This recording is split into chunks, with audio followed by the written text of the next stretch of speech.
Next up is Ms. Valdine Bjornson.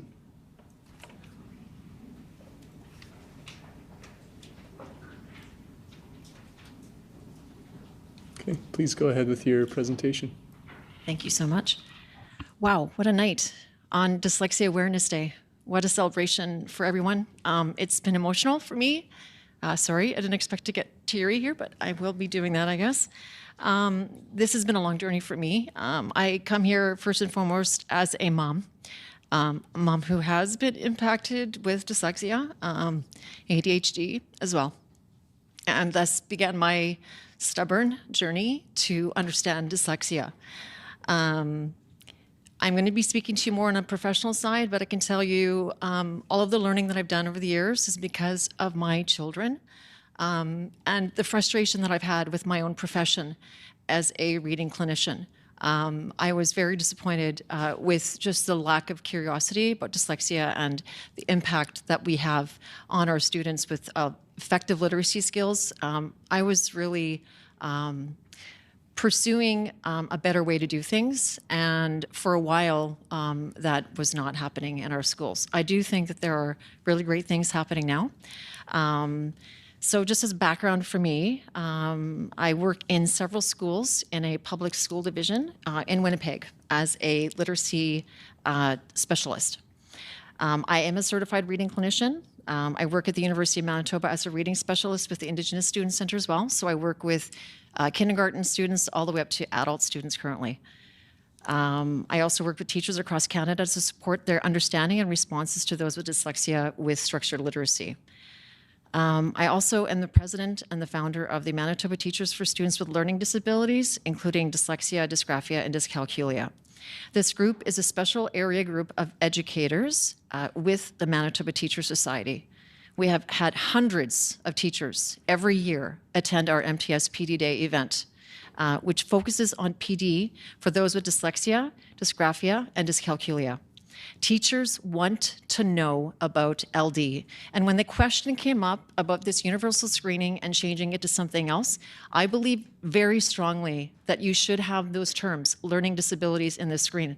Because one of the issues is, what has been mentioned earlier, is as an educator, I'm still recently have been told that I should not be using dyslexia, learning disabilities. So I do believe strongly that that term should be stuck with this universal screening initiative.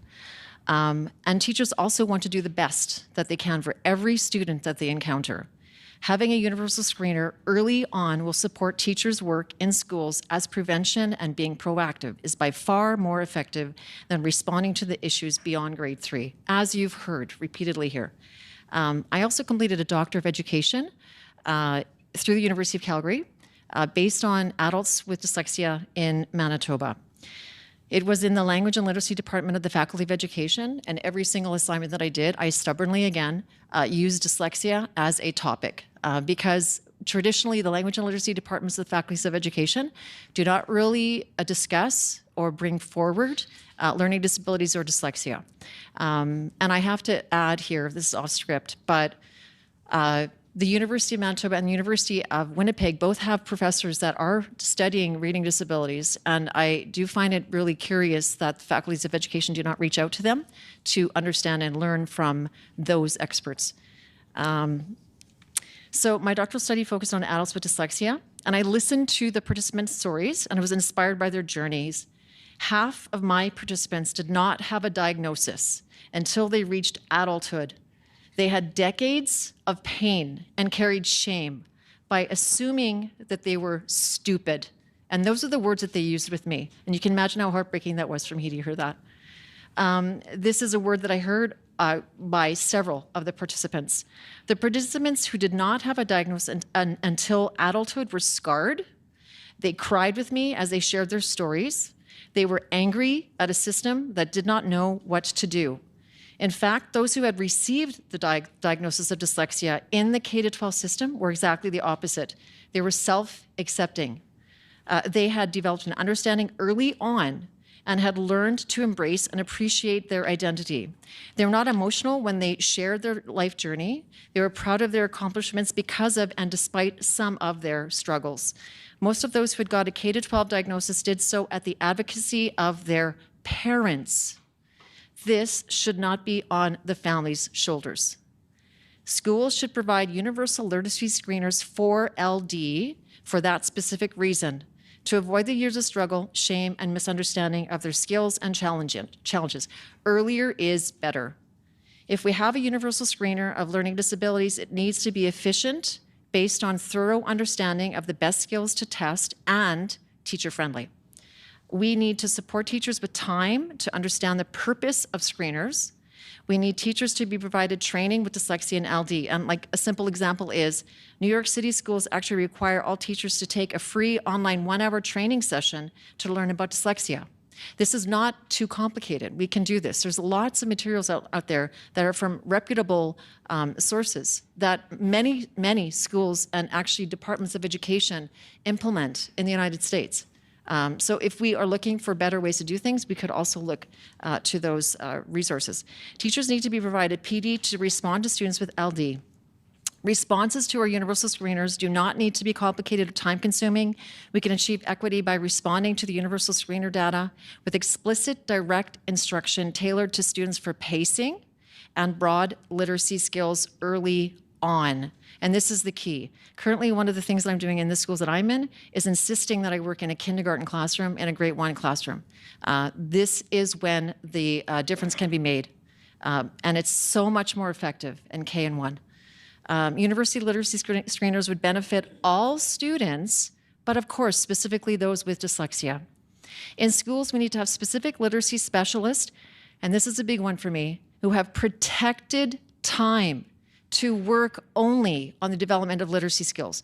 Too often what I see in schools is we have a screener possibly, but then this is left for the student service teachers.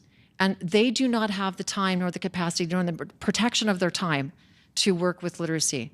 So I do think that's a really big piece. We need to have funding to ensure that all Manitobans have literate skills which support their ability to proceed in life so that they start school with confidence, which carries them through a lifetime of productive and happy lives. For example, Dr. Linda Siegel of the Ontario Human Rights Commission, who was a consultant for them for the right to read, has spent a lifetime studying those who have fallen through the cracks in our system, undiagnosed, misunderstood individuals with dyslexia. There are dire consequences. Universal screeners are not used to diagnose.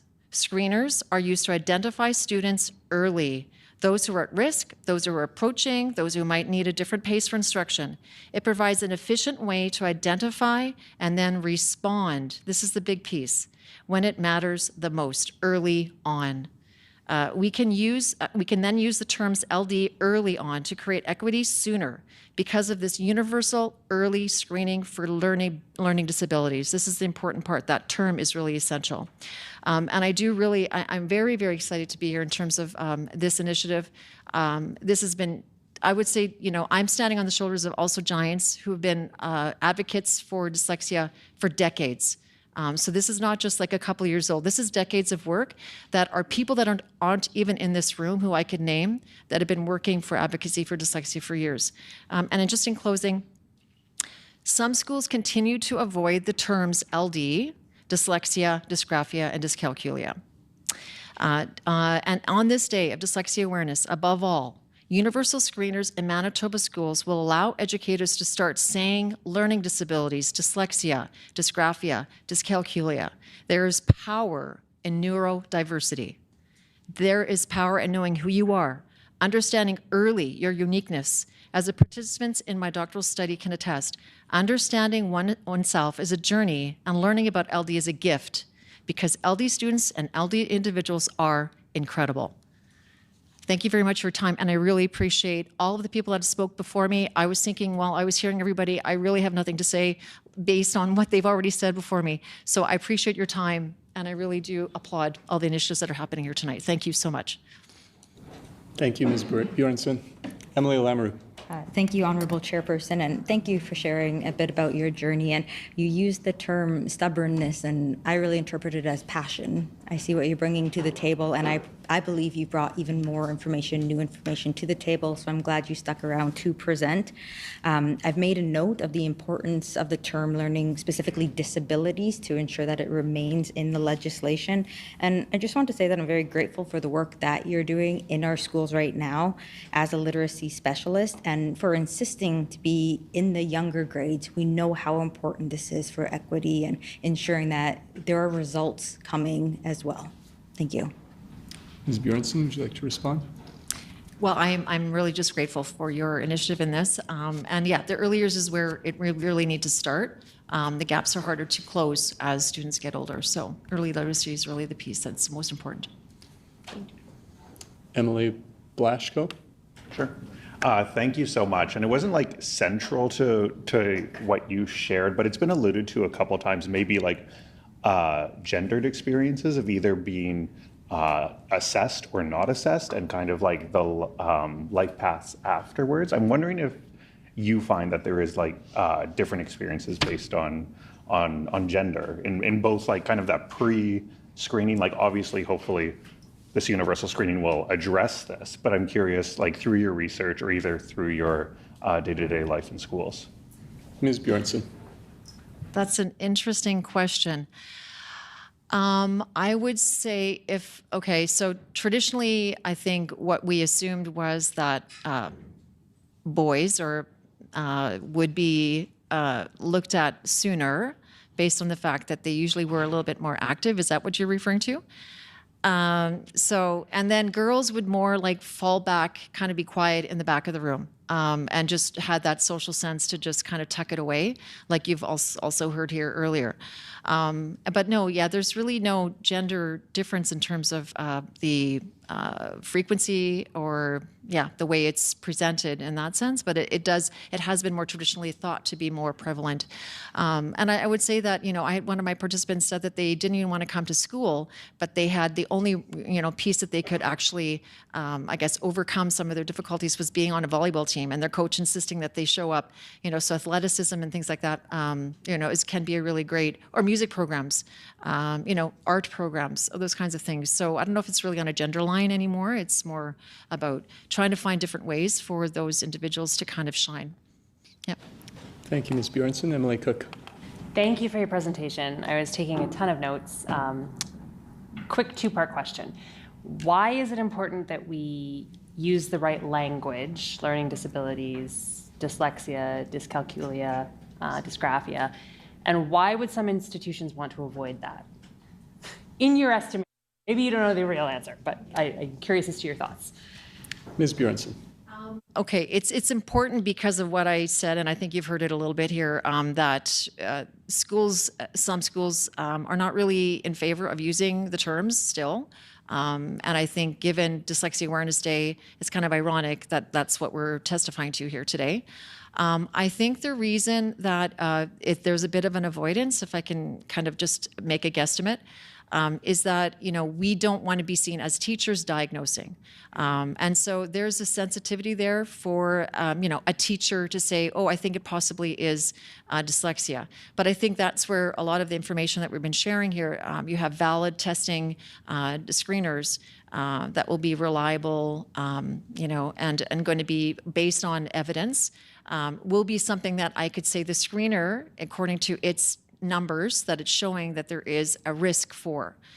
So then it kind of takes care of the information that I may be sharing, because it's going to be taken care of through the screener. So it wouldn't be me saying it would be the screening tool that kind of suggests that. So, yeah. Thank you. Are there any further questions? Thank you for your presentation. Ms.